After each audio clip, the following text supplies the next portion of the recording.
Hello everyone. Welcome to the course of International Taxation Law. Today we'll be covering the introduction of international taxation. So this is basically the first video in the first module of the course. In the entire course, we'll be covering 10 short modules, so as to cover various topics at the same time to keep each topic separate and give a holistic view of the course. In the first module, we'll be covering the introduction of international taxation first. We'll be covering the debate which actually generates the importance of this subject. Third, we'll be understanding what exactly is international taxation. And fourth, we'll also be recognizing the various stakeholders and the key players in the debate or in the whole arena of international taxation. So, to start with the introduction, let us recognize what exactly is the debate from which this subject originated and which gives development to the various policy decisions, to the various legislations, to the various decisions that different state takes with regards to international taxation. So against this background, I just want you to recognize there are so if you can put it in two sides. One side, we have various states, we have various nations, sovereign nations, and their sovereign right to actually extract tax from any activity that happen in the domain of that state. On the other hand, we have various multinational organizations, various taxpayers who actually pay taxes, who undertake various economic activities and are thus subject of the taxation that is levied by the various sovereign nations. So, if we look at the recent developments, if we look at the various debates that has been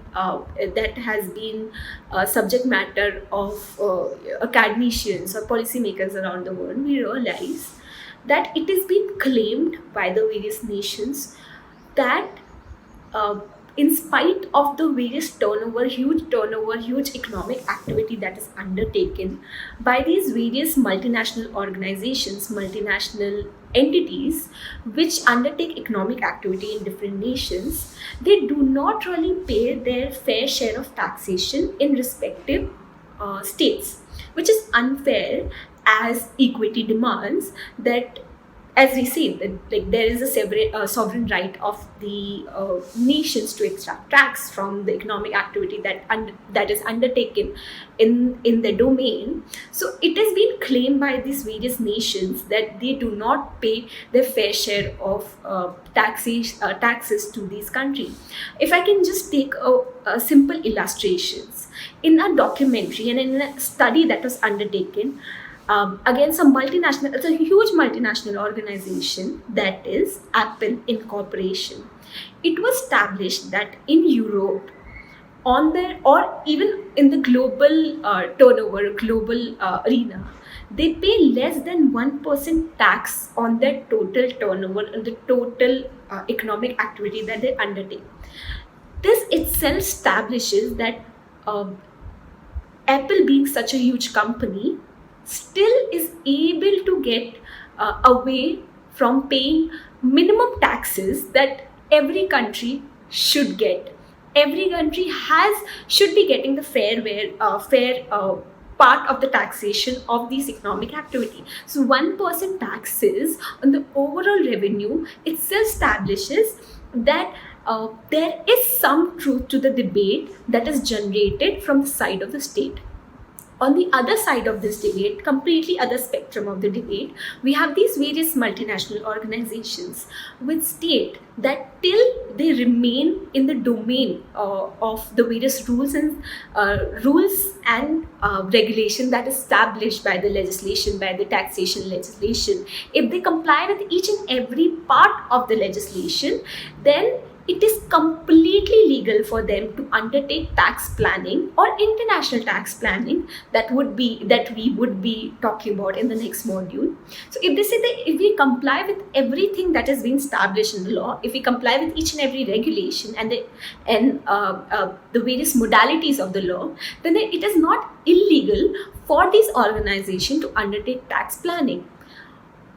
In furtherance to this, we realize that in India, if we look at the various each year, if we look at the budget that is being presented, the financial bill that is being presented, we see that to encourage various taxpayers, various companies to pay taxes, government actually gives various incentives to reduce the taxes, which is called as tax planning. So you have various incentives to actually pay taxes by reducing your tax liability. And this is completely legal and is given a very basic definition of tax planning. When you utilize the various instruments, various schemes that is being offered by the government, and by using them you reduce your taxable liability, it's called as tax planning.